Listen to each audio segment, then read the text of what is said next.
আজ এখন আছি পুরীতে। সমুদ্রের ভীষণ ঢেউ, উত্তাল সমুদ্র হয়ে গেছে আর পুরো মানে বীজ ভর্তি লোকের আনাগোনা। একদিকে একজন বাচ্চাদের জন্য খেলনা বিক্রি করছে, আবার একদিকে একজন ঝালমুড়ি বিক্রি করছে, আবার কেউ উটের পিঠে ঘুরে বেড়াচ্ছে, খুব ভালো লাগছে দেখতে। কেউ আবার ঘোড়ার পিঠে চড়ছে, খুব সুন্দর লাগছে চারিদিকটা।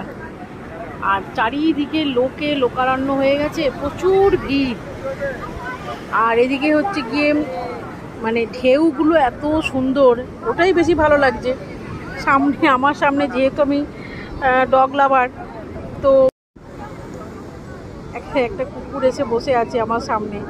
হয়তো বা বুঝতে পারছে যে ওর মতো একজন আমার বাড়িতেও আছে, সে এরকম ঘোরাফেরা করে, গন্ধ পায় তো ওরা, তো সেই হিসেবে হয়তো থাকতে পারে। আর এই যে সমুদ্রের ঢেউগুলো মানে কিভাবে আছড়ে পড়ছে সমুদ্রের ঢেউ, সে বলার মতো না। প্রচণ্ড গর্জন, খুব গর্জন, খুব সুন্দর লাগছে দেখতে।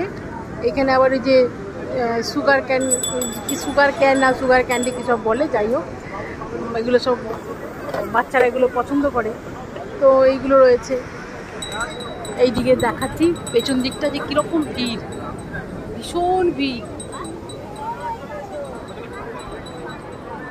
খুব ভিড়। কিন্তু ভিড়ের সাথে সাথে ভালোও লাগছে, জমজমাট একটা ব্যাপার হয়ে গেছে। সবাই কিছু না কিছু কিনেই যাচ্ছে। কেউ শঙ্খ, এই একজন শঙ্খ বাজিয়ে চলে গেল, কেউ শাঁখা বিক্রি করছে, তো মানে কেউ ফুচকা বিক্রি করছে, এরকম কিছু না কিছু হয়েই যাচ্ছে। খুব ভালো লাগছে।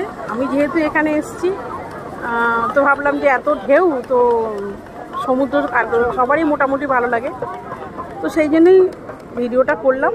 আপনাদের ভালো লাগলে একটু লাইক করবেন আর চ্যানেলটা আমার সাবস্ক্রাইব করবেন।